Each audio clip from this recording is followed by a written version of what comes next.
అందరికీ నమస్కారం.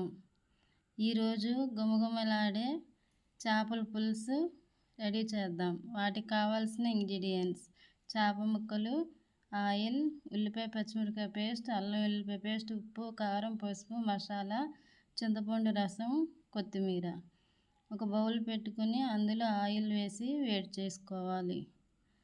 ఆయిల్ వేడైన తర్వాత ఉల్లిపాయ పచ్చిమిరపకాయల పేస్ట్, అల్లం వెల్లుల్లిపాయ పేస్ట్ వేసి దోరగా వేయించుకోవాలి.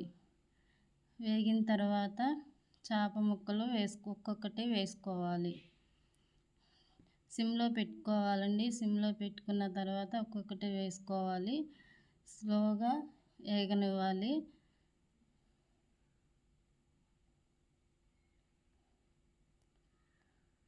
స్లోగా వేగిన తర్వాత ఒక్కొక్కటి అల్లం ఉల్లిపాయ పేస్టు ముక్క పట్టాలండి. రెండు వైపులా తిప్పుకోవాలి. అడుగంటకూడదండి. అడుగంటితే టేస్ట్ మారిపోతుంది. ఒక్కొక్కటి మెల్లగా అలా తిప్పుకోవాలి, లేకపోతే ముక్క విరిగిపోతుంది. తర్వాత అందులోకి ఉప్పు 2 స్పూన్స్ ఉప్పు వేసుకోవాలి. ఎక్కువైతే బాగోదండి. తర్వాత టేస్ట్ చూసి వేసుకుందాం. ఉప్పు తర్వాత పసుపు 2 స్పూన్స్ చాలండి. కారం 4 స్పూన్స్ వేసుకుంటే సరిపోతుంది. వేసుకున్న తర్వాత ఒక్కసారి అట్లా తిప్పుకోవాలండి. గరిటె అసలు పెట్టకూడదు. ఈ చేప పేరు వచ్చేసి తుల్లండి. ఇది సముద్రంలో దొరికే చేప. చాలా మెత్తగా ఉంటుంది. గట్టిగా తిప్పకూడదు.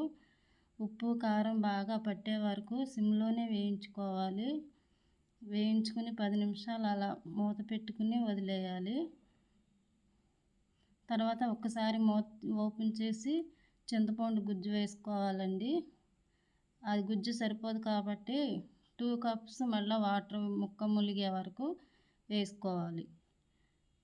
తర్వాత ఒకసారి మళ్ళీ తిప్పుకుని కొంచెం ముక్క గట్టిగా తిప్పే వరకు తిప్పుకుని మంట హైలో పెట్టుకోవాలండి. ఈసారి హైలో పెట్టుకుని పావుగంట గుజ్జు రెడీ అయ్యే వరకు ఉడకాలి. మళ్ళీ ఒక్కొక్కసారి మూత తీసుకుని చూసుకోవాలి, దగ్గర పడిందా లేదా అని చూసుకోవాలి. ఒకసారి మళ్ళీ అలా తిప్పుకుని మళ్ళీ పెట్టుకోవాలి.